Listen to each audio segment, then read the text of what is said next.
Hey everybody, Mr. Troy here. I just wanted to talk a little bit more about expressions that are of quadratic type, or quadratic in type, or of quadratic form. People say it all different ways. So what you're looking for with a quadratic is something that has x squared. It's a second degree equation in x. Its highest power is 2. But things can work in the same way as a quadratic without actually being a quadratic.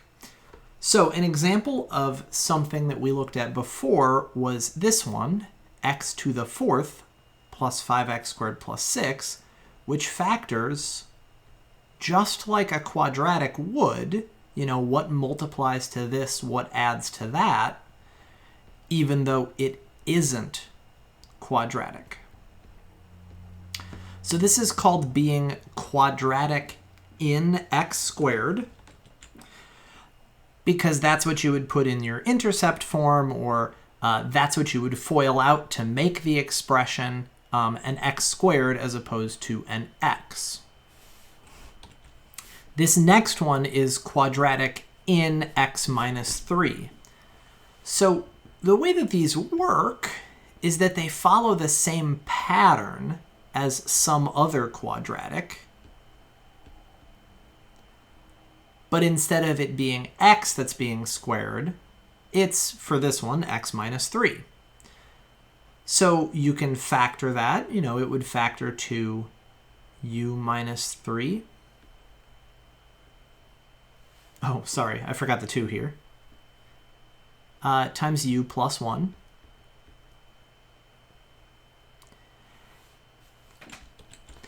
And that idea is called a u substitution. So what I did was I replaced x minus 3 with u so that it would just be a little bit less messy. I factored with this u instead of an x minus 3, and then when I'm ready to finish the problem, I can just change that back to an x minus 3. And in this particular problem, there are some, like terms to combine. So our final answer would be x minus 6 times x minus 2. And you might be saying, well, okay, so does that mean if I multiplied all this out, if I FOILed it out, if I distributed it out, if I simplified it out, I would get x minus 6 times x minus 2? Yes. So why don't I do that? Because it's slower.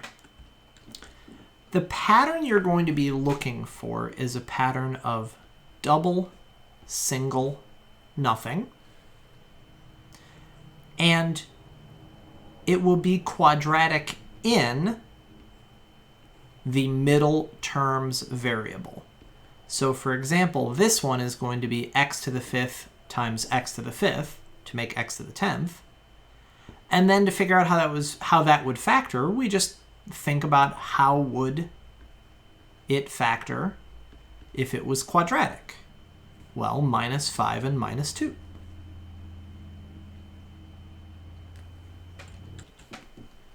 So one last problem to look at.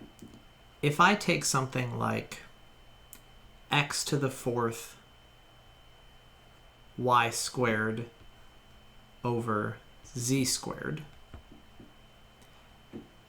minus, let's just use the same numbers as last problem, 7x squared y over z plus 10.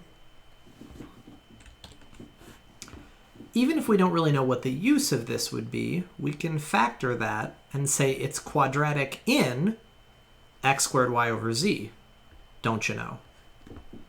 And that would factor like this. Again, this is something that's going to be super useful in calculus. It's going to be super useful in this class, but it's also something that's just kind of fun to do. Okay, hope that helps.